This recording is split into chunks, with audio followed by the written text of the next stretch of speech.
So you might be asking, why do we do comparative HRM research? HRM research is important to conduct so that we understand how better to manage our employees in the workplace. We know of organizations that talk about employees being our greatest asset, but how can we make the most of that asset?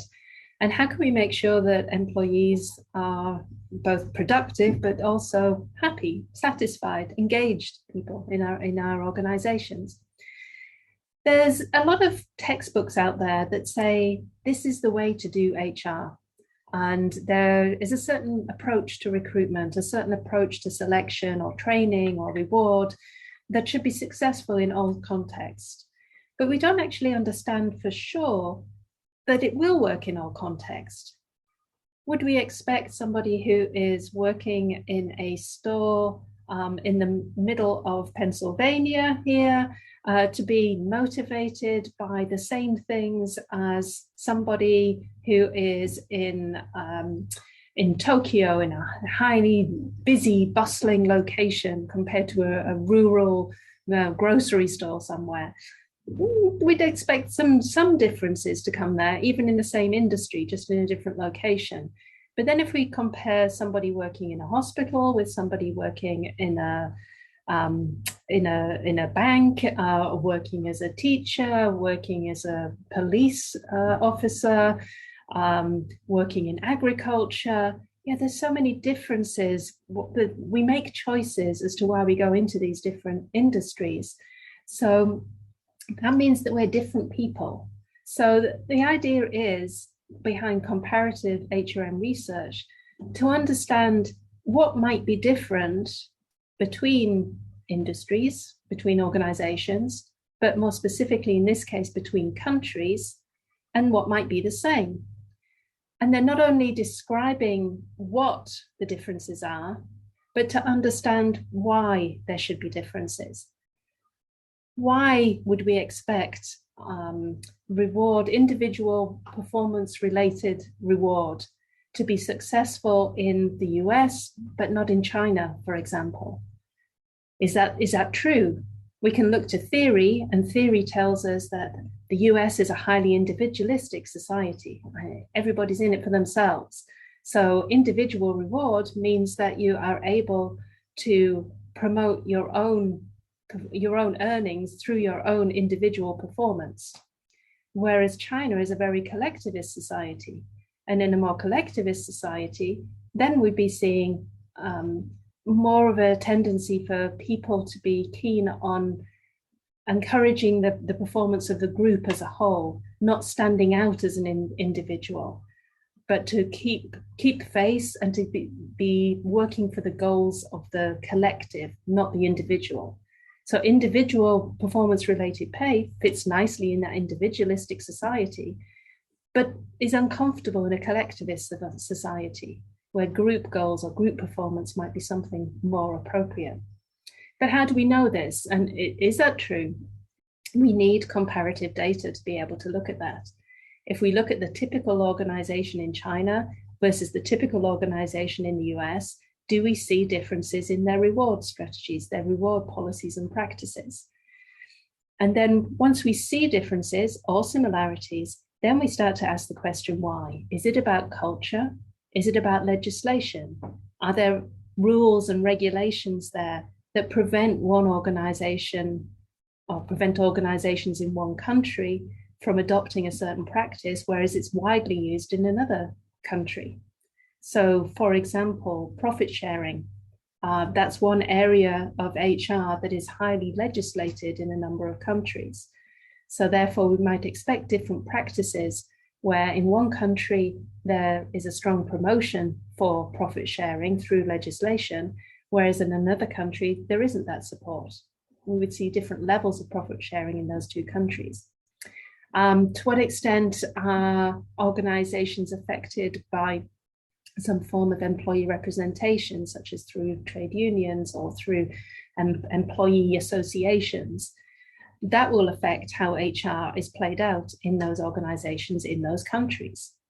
So by gathering data from multiple countries at the same time, we're able to make these direct comparisons.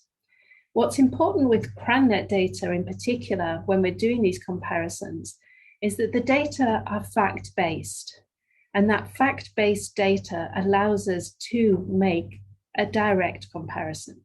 If we were asking about opinions, like what do you think is going to happen next year? Why do you think things changed over the last 3 years? That gives us opinions, which are valid, but they are just opinions, and we don't know what is kind of forming those opinions. What we do with the Crannet survey is we ask for specific information, like, do you have this practice in place? How widely do you use this practice? What proportion of your employees? We ask for figures like the level of absenteeism, level of employee turnover in the organization. We ask about the use of a certain practice for a certain group of employees, so comparing managers to clerical or manual employees, for example. And by gathering all these individual data points, we are then able to look at what HR looks like in each country that participates in a round of data collection. But we try to keep as many of these questions similar over time as well, so that we can look back and see how much has been changing.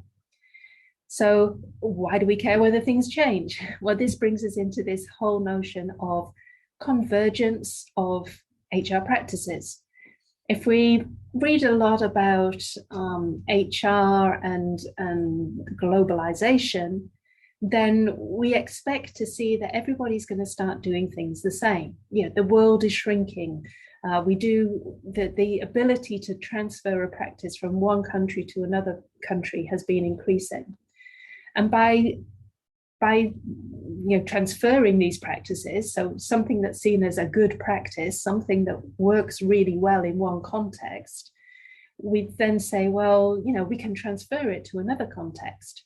And therefore, that will be the way of doing HR across all countries and all organizations.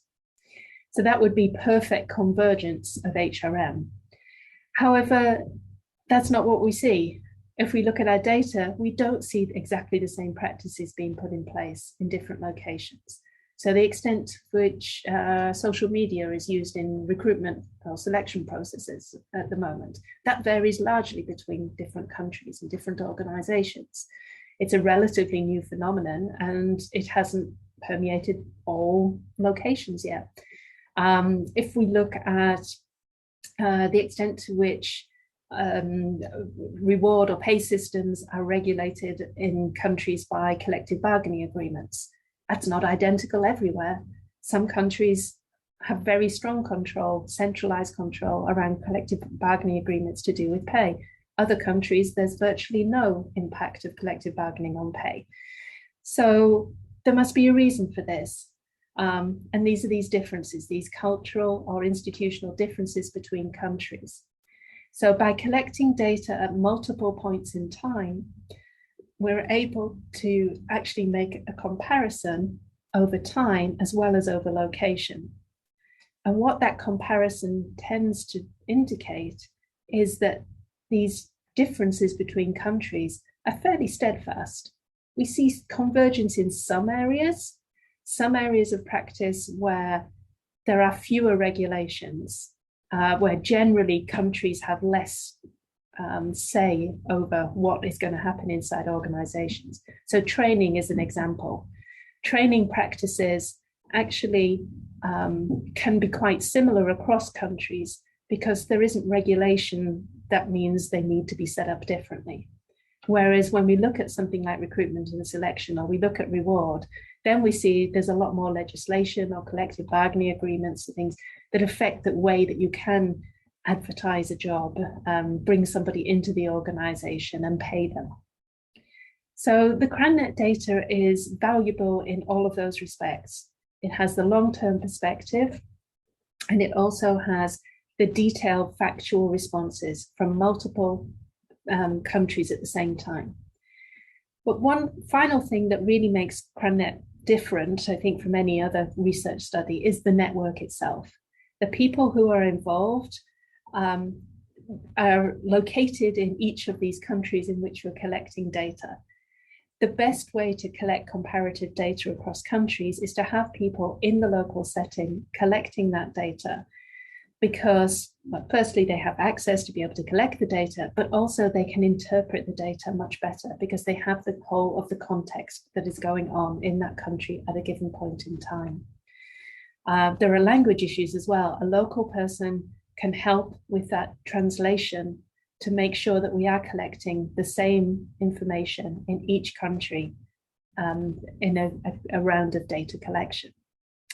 So all in all, the Crannet data give us this invaluable resource that allows a long-term perspective, but across multiple countries, to understand how we manage people in organizations across the globe. And again, if you would like to see more about Crannet and the way that the network operates, please check out the webpage www.crannet.org. Thank you.